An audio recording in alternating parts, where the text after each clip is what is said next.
चाहे नेता हैं या बड़े बड़े नेता भी हैं, वो क्या नारा लगाते हैं, जात पे न बात पे मोहर लगेगी हाथ पे। ये आपने सबने सुना होगा, लेकिन काम इससे उलट करेंगे। जो बोलेंगे वो नहीं करेंगे, जो मन की मर्जी है, उनकी दिमाग का काम है, वो बोलेंगे नहीं लेकिन करेंगे। और वो क्या काम है, अब आप सबको ये पता होगा कि ये नारा कौन लगाता है और लगाता भी है या नहीं, ये आप सबने सुन रखा। अब इसकी असलियत मैं आपके सामने लाना चाहता हूँ। वही लोग जो ये नारा लगाते हैं, उन्हीं के नेता सिर्फ जात और पात पे ही काम करते हैं, बिना जात पात के कोई काम नहीं होता।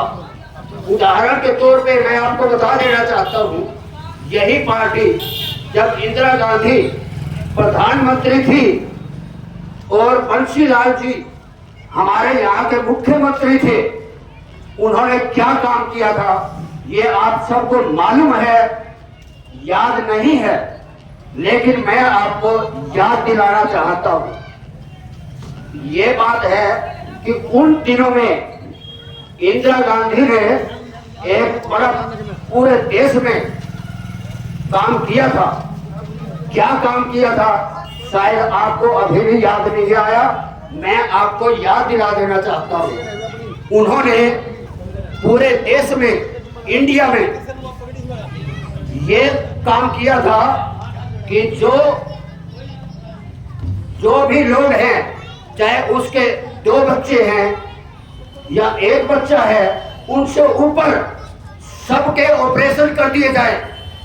बड़े बुजुर्ग या औरतें घरों में छिप गई, घरों से निकल के कोई अपने खेतों में चला गया, कोई अपने परिवार के चला गया, यानी कि सरकार से छिपते रहे सिर्फ ऑपरेशन के बचने के लिए।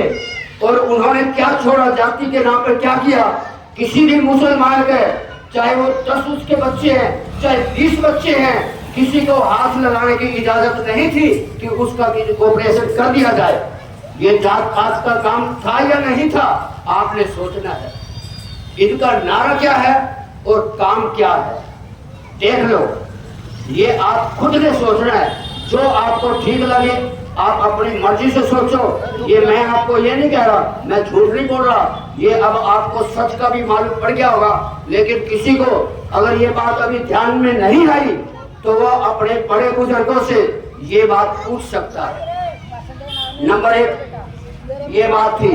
नंबर 2 ये बात है कि जम्मू कश्मीर में 370 धारा लगी हुई थी।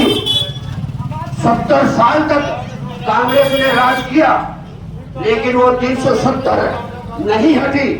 वो इंडिया में जम्मू कश्मीर था, इंडिया में ही है।